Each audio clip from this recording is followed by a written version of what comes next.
Hello guys, welcome back to Yanni's Room Sunday Reset. So, andito ako ngayon sa Kapitolyo ulit. Malapit lang to sa Couch Club. So, itong cafe ay Habagat Coffee and Outdoor Lifestyle. Well, outdoor siya na cafe. Pakita ko sa inyo, maliit lang. Wait lang, ang dami kasi. Ito yung counter. From outside, this is how it looks like. Ang arte ko. Galing sa labas, ito yung itsura niya. Cool. Cool siya. Papunta dito yung friend ko. Magko-co-work lang kami today. Actually, need ko talaga mag-reset this week kasi, yung mga pinaggagawa ko sa buhay, parang, okay. Pero bago ang lahat, tikman muna natin tong coffee. Umorder ako ng, sobrang basic lang ng in-order ko. Nag-Spanish latte lang ako kasi kailangan ko magkape today. Hindi pa ako nagkakape. So, hindi naman to basic bitch reviews, di ba? Oh, so hindi naman ako magta-try ng ibang kape. Pero yung sa menu nila, menu, tangina talaga ng word na menu. Like, lagi talaga akong nalilito sa menu. Kasi yung sa menu nila, as in sobrang daming kape na pwede nyong itry. Very experimental. Wala lang ako sa mood mag-basic bitch today. Cheers! Ano to? Spanish na naka-oat milk. Lasang-lasa yung kape. I know na that is a well-calibrated espresso shot. Ano pinagsasabi ko. Wala, sorry, na-learn ko lang yun dati sa ex ko. May ginagawa siya before na papatikim niya sa akin yung isang espresso shot. Tapos tatanungin niya ako, is it good or is it bad? Tapos tinuturo niya kung ano yung good na espresso shot. I think that is a good espresso shot. Wala akong alam sa mga kape. Okay? Naturuan lang. So whatever I'm saying, girl. Right? Okay, recap muna tayo this week. Ang masasabi ko lang ay this week, isang gabi lang akong hindi lasing. What the hell? Kaya kailangan ko talaga mag-reset. Kasi that is, pero hindi ko ina-encourage yung mga tao na maging mangiinom Sinasabi ko lang na, wow. Kung merong minor dito, hindi ko kayo ina-encourage uminom, wag kayong uminom. Okay? Kasi para sunod-sunod yung events this week. Sunod-sunod ba? Ewan ko, Monday ata yun or Tuesday or Wednesday. I forgot. Parang nag-co-work kami ni Kim sa poblasyon. Nag-co-work kami tapos nag-cocktail kami after. And then nag-video okay kami sa annex house. Like, what's going on? After nun, birthday ni Sir Ricky, and then nung Friday night, nagkayayaan na mag-Valenzuela. Sobrang random. Sobrang amat sa Valenzuela, by the way. Para siyang ang Pinoy. Parang hindi siya totoo. Awan ko, kumanta ako dun eh. Masaya. Masaya naman. Masaya yung week na to. And ngayong Sunday, plan ko talaga mag-reset. Nung Saturday, like kahapon, nagsulat lang ako ng script. Kailangan ko nang bumalik sa pagsusulat ng script kasi alam ko, aminado ako na pabayaan ko talaga siya. Ang dami ko kasing inuunang bagay. Inuuna ko kasi yung work. Hindi, may i-admit ako na natatakot ako magsulat. Okay. Feeling ko normal lang naman na matakot magsulat. First time ko lang din kasi, guys. Pero hindi yun excuse. Dapat mag-try ka pa rin kahit first time mo. Yes, tama naman yun. Pero alam niyo yung feeling na parang first time mong mag-basketball tapos ang kalaban mo agad si LeBron James. Ganun yung pakiramdam. Super thankful ko. Promise, sa opportunity na nasa workshop ako.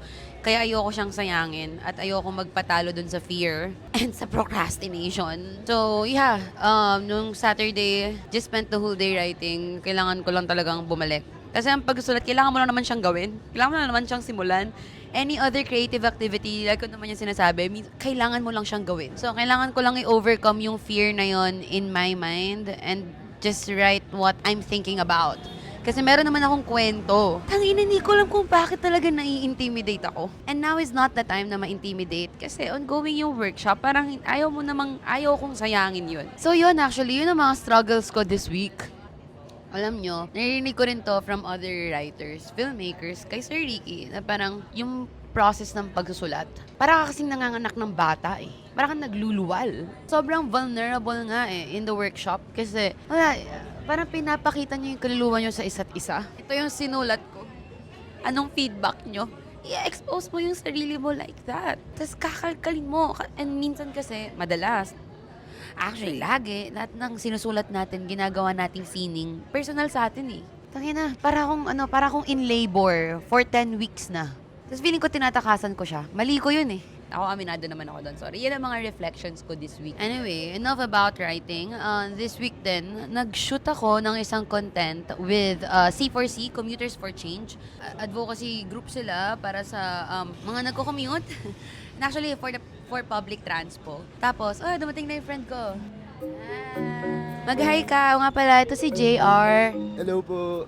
Anyway, as I was saying, nag-shoot ako ng content with Commuters for Change. Tapos, ang dinidiscuss kasi dun sa content is yung about sa oil price hike ngayon. Napag-usapan naman na natin yung ongoing war sa West Asia na unprovoked ni-launch ng Israel-US. Alam nyo, since the video na nag-talk ako about the war, madami na akong na-learn about it, na new information. Ayoko pa rin na may batang mamatay sa Israel. I don't want that. Pero feeling ko ngayon mas malala na yung alam ko na kung sinong mali.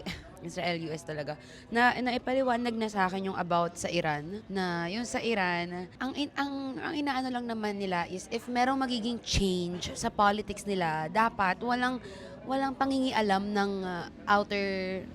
Girl, why am I losing my words? Like, wala dapat control or walang intervention yung foreign countries like USA. Malamang kasi country nila yun eh. Like, politics nila yun. Sila dapat yung in control doon. So, yun yung talagang pinagtatanggol lang din ng Iran. Alam niyo, sobrang lala ng US imperialism. Like, fuck that country. Fuck Trump. Hindi ko nga ma-imagine na grabe, in this lifetime, na witness na natin ang pandemic. And then now, itong ongoing war, mas nakakatakot and nakaka-alarma na kasi nung isang gabi, tumawag sa akin si mama dahil may narinig na silang missile above them. Na-intercept ng Riyadh, pero as in, sa taas lang nila, dumaan na yung missile. So, mas real na yung fear and real naman yung fear before, pero parang ngayon, sobrang palala lang siya ng palala. Tayo dito sa Pilipinas, paano ba na natin nakikita yung impact ng US-Israel versus Iran war? Nakikita natin siya sa pagtaas ng oil prices right now. Then nagkaroon ng nationwide strikes yung mga jeepney drivers and operators, commuters, actually pati laborers para magprotesta against dun nga sa oil price. Tapos hindi nagtataas yung pamasahe. And then, yung oil deregulation law. Ngayon ko lang natutunan tong oil deregulation law. Kasi, yung nag-shoot nga kami ng content, sumakay kami ng jeep, tapos nakita ko yung prices ng gas, diesel, 100 per liter. Tangina, yung 1K na pinagas ng jeepney driver, 10 liters lang yun lang. Sobrang lugi. If nakikita nyo ngayon yung mga protest, sinasabi ng mga jeepney drivers na from 1,000 per day before, ngayon ang inuuwi lang nilang kita ay 200 to 300 pesos per day. 14 hours sila nagtatrabaho. That's dehumanizing. In 200 to 300 pesos, tangina, isang kape nga lang yun sa cafe. Hindi mo mapapakain yung pamilya mo dun sa 200 to 300 pesos. Tapos buong araw kang kumakayod. That kasi magkakaroon na ng pagtaas ng pamasahe. Kaso pinigilan ni BBM, pisong increase sa fare. Tapos pinigilan ni BBM. Si BBM ata ay naghahakot. Kasi syempre, para sa mga commuters, ayaw natin na magtaas yung pamasahe. But at the same time kasi, kailangan dahil nagtataas yung gas, nalulugi yung mga jeepney drivers and operators. Nagtataas yung gas, kailangan magtaas din yung pamasahe. Bakit ang sakit para sa ating mga commuter na nagtataas yung pamasahe? Kasi hindi naman tumataas ang sahod. So, basically, parang lahat tayo talo. Ang hirap kasi sa gantong situation, nagmumukhang ang kalaban ng mga commuter ay mga tsuper kasi gusto nila ng fair hike. Pero hindi tayo ang magkakalaban, lahat tayo nahihirapan. Kaya kailangan na magkaroon ng intervention ng government. So, dito na pa pumapasok yung oil deregulation law. So, ano ba yung oil deregulation law? Yung oil deregulation law actually ito yung full name niya. Republic Act number 8479 or the Downstream Oil Industry Deregulation Act of 1998. Because of this law, walang control yung government sa pagpepresyo ng gas ng mga oil companies. Tapos ang reasons kung bakit to pinasa noong 1998 is to help oil companies become more competitive.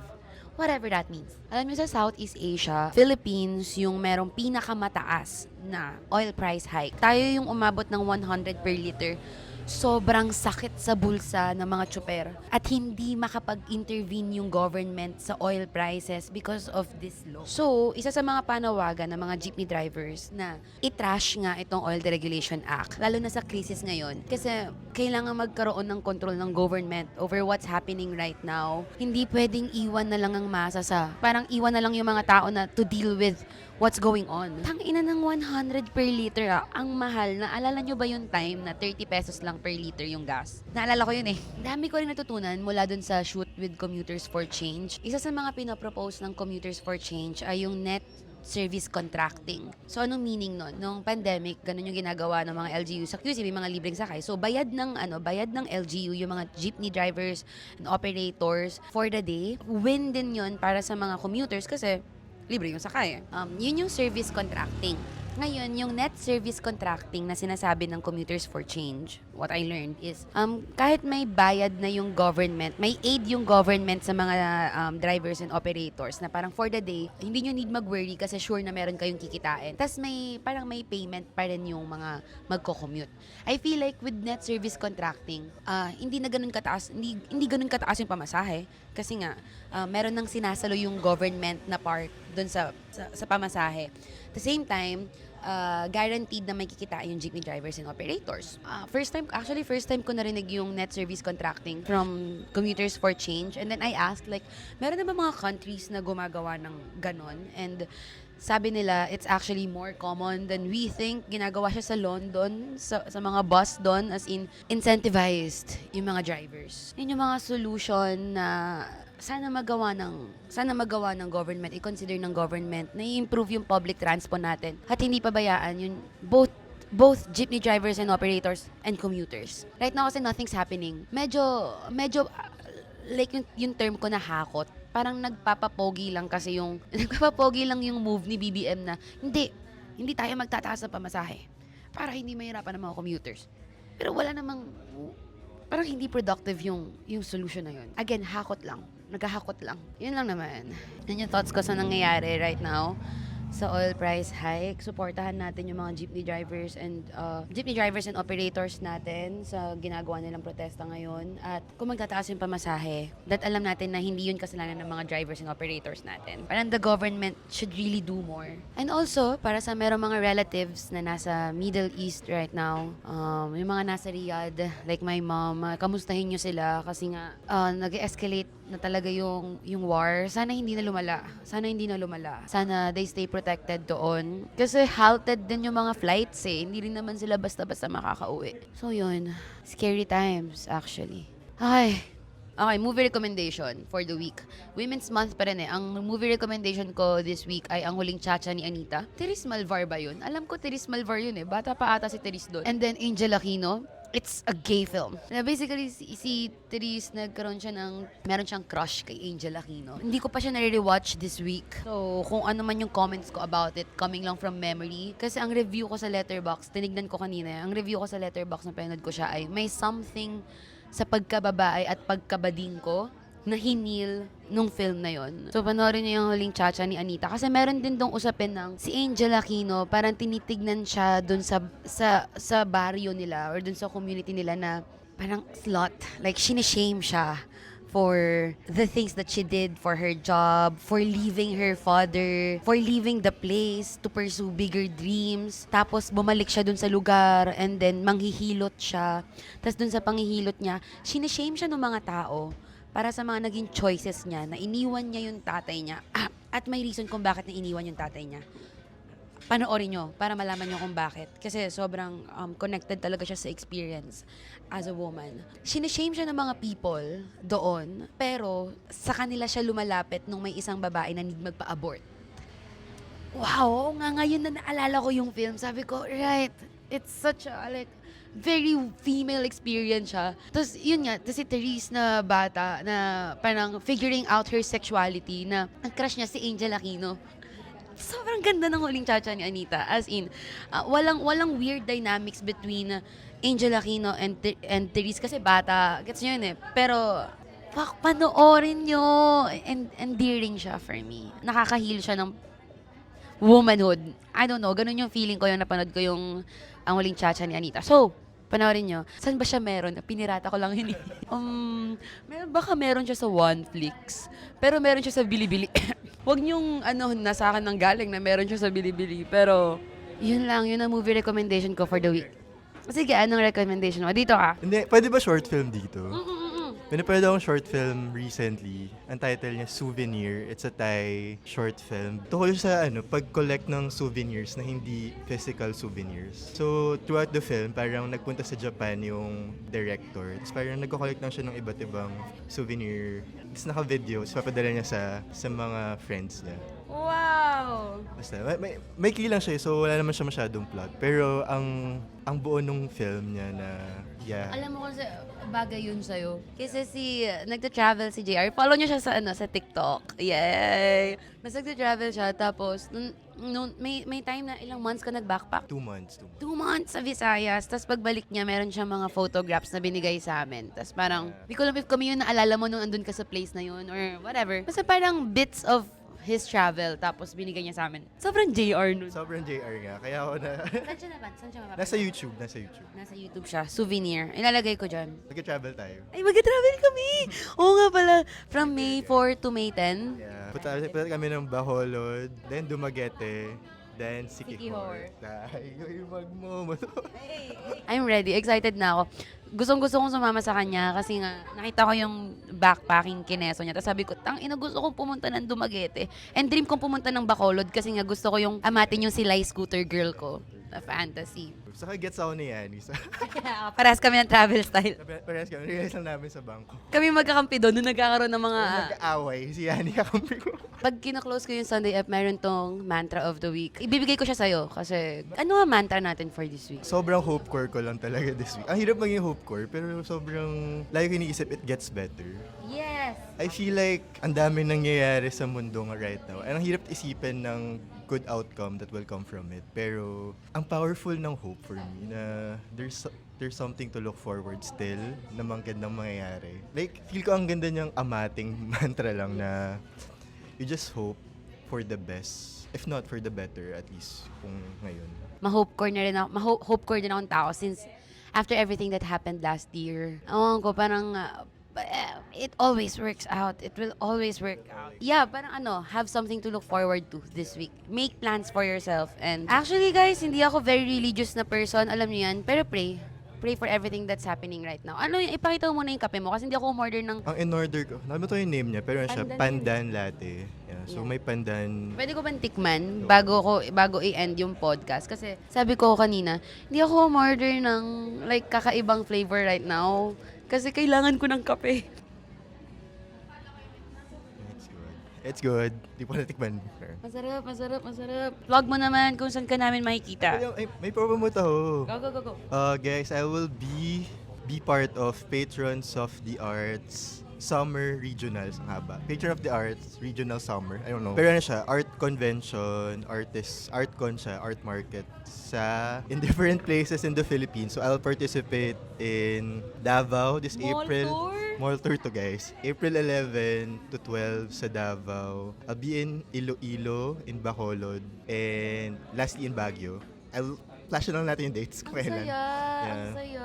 If nandun kayo sa places na yun and nandun kayo sa dates na yun, please punta kayo tapos pass by my booth, bili kayo ng art shit. Support all art markets actually. Yep. Punta kayo sa mga art markets. Created by J. Rand. So follow me on JRNZ Barrios sa TikTok, Twitter, Instagram, and created by JRNZ yung art account. Thank you, JR, my unexpected guest. And ako, alam nyo na to, i-follow nyo na lang ako at Yani Hatisu sa lahat ng social media platforms. Mag-join na rin kayo sa FB group natin. Yanis Roommates, doon ako nagpo-post ng updates and actually like yung Yanis mail na inaabangan nyo pero hindi pa yun mag-open anytime soon. And i-follow nyo na rin yung socials ng podcast at Kwarto ni Yani sa IG and TikTok. Naglalabas tayo ng new episodes every Thursday, 9 p.m. And every Sunday, ganito, 8:30 a.m. Good morning, guys. Good morning. I hope malaki ang hope sa puso nyo this week. Bye-bye!